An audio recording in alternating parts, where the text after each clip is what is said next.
What's going on, world? Coming at you guys again. We got another quick video. Jeff Metcalf and parenting. Let's talk about it. So by now, if you haven't heard Jeff Metcalf talk about how individuals whom allegedly grow up in fatherless homes is 78%, like it's a bad thing, like it's the worst of the worst. And I could be taking this out of context, but from the way I received it and perceived it, he was talking down upon individuals whom grew up in a fatherless household. For me personally, my father grew up partially without a father. And my father is 100% Caucasian and white. And the reality of the situation is my ethnic makeup goes back in this country, in America, before Columbus. And I also have ethnic makeup that goes all the way through to before the Holocaust. You know, the reality of the situation for Jeff Metcalf to talk about how allegedly people that grow up in fatherless households is a negative thing is one of the most un-American things that he possibly could have said. Do you have any idea how many American citizens, how many American children grow up without a father, grow up in a fatherless household? Do you have any idea? We are on our 250th anniversary since inception here in this country.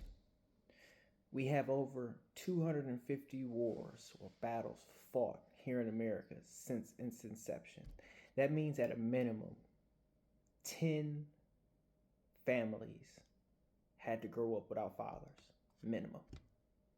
Within the last 20 to 30 years, we've looked at Operation Iraqi Freedom, Operation Enduring Freedom. We look at Desert Storm. We look at Vietnam. We look at World War II. We look at World War I. We look at how many children whose fathers and grandfathers were killed during the Holocaust that were brought over through England into America.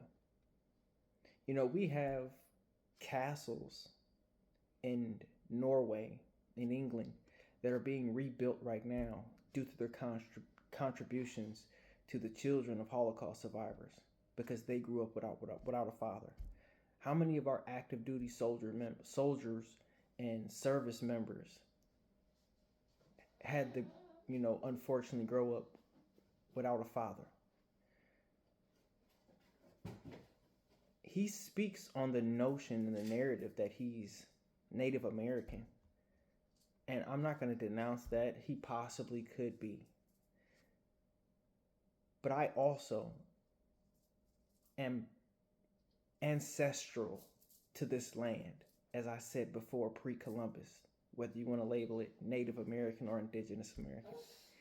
And through the travesties that families have faced, especially during all of the actions against people of color, including Native Americans and Indigenous Americans, for all the treaties broken in the Trail of Tears, for those children that had to grow up without fathers, to say the individuals who grew up without fathers allegedly are somehow less than capable of being a normal functioning human being.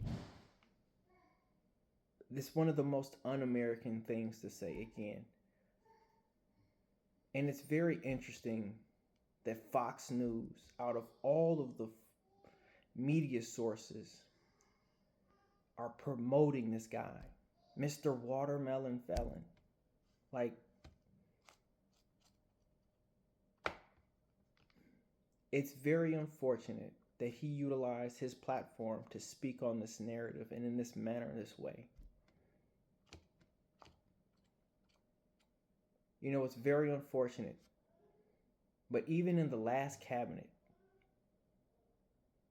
with Donald Trump's cabinet, his previous cabinet, Dr. Benjamin Carson grew up without a father and became one of the most renowned and famous and successful and accomplished surgeons, neurosurgeons in the world.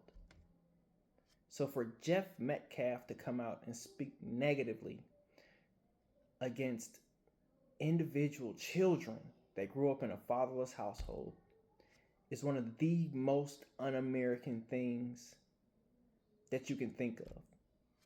Because Americans, by far, are the first people to step up and fight not only their battles, but for every other person that is going through some form of subjugation. We are the first to step up at all times. It is even ingrained within our motto, De Oppresso Liber, to free the oppressed. And a lot of our service members and a lot of our Americans don't make it home. That does not mean our children are less than.